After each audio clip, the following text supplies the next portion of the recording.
So this is our test room. Basically, I only have the stuff set up on this table. I still have to clean up from the last round. Put out some silly dummy decoy stuff. Basically, we would start here, intro. This is Mr. Buman. Several days of malaise. Hopefully they will start by actually assessing their patient to reveal some cooties. I did put the instructions at the chest x-ray and put it upside down to try and trigger them to look behind it for a cootie. The one thing that I don't know if it's worth tweaking. John got confused by some of the our cooties having multiples, and he thought that that was a clue, and that hung him up for a little while. So I don't know if that is worthy of tweaking. He's got his patient band with his weight. Got fluids set up here. So they would start with their puzzle pieces. Hopefully their puzzle pieces will give them their lungs and their thermometer, which should lead them to where we have vital signs. And hopefully they will know that our odd number is our respiratory rate, so that'll tell them they've got 30. And then we've got our thermometer for 39, which will crack the box to reveal the pictogram. The cryptogram will tell them to activate the sepsis alert. At that point, I just told them, the little spiel that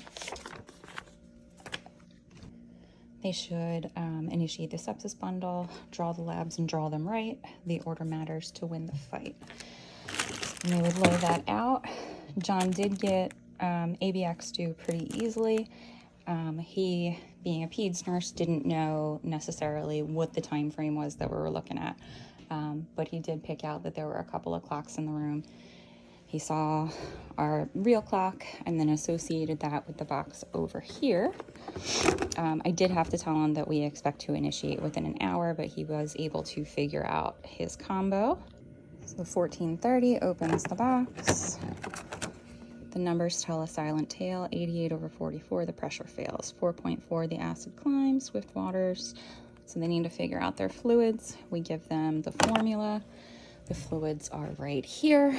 They should be able to figure out from the weight on his patient label, when the information that we have given them, that this is the correct fluid volume. We've got the keys just kind of behind. I didn't want to make that too crazy. So once they locate the red key,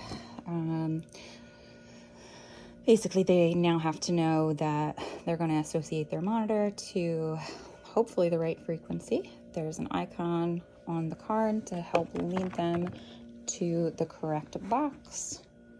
So that icon should lead them to the monitor that has the lock with the matching icon on the bag with all of the labs. For John, in the interest of time, so that also skewed our time, I did just tell him that we were looking at the lactic, so he was able to go through and easily pick out our little puzzle here.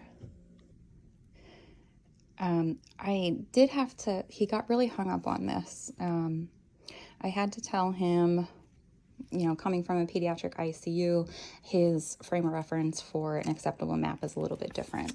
So I did have to give him what he was looking for there. And then he really had no idea how to actually find our hidden messaging. So I did have to reiterate a couple of times to read the last sentence. I'm wondering if maybe we should highlight the illuminate. More to come, hopefully with another test group. So after they solve the puzzle with the black light, that should tell them levo-fed if they unscramble. I'm wondering if we should reorganize those numbers to just put levo-fed in order. It's hard to tell what area of that hung up John, aside from the maps that I was trying to guide him to. So I highlighted that we need to do something better with the medications. I realized that if I just had them out, people are investigating the rest of the room. I didn't want them to just jump to the end right away and kind of, it was dumb. So I think I need to work out a final puzzle to lead them to the medications. Let me know if you have any ideas.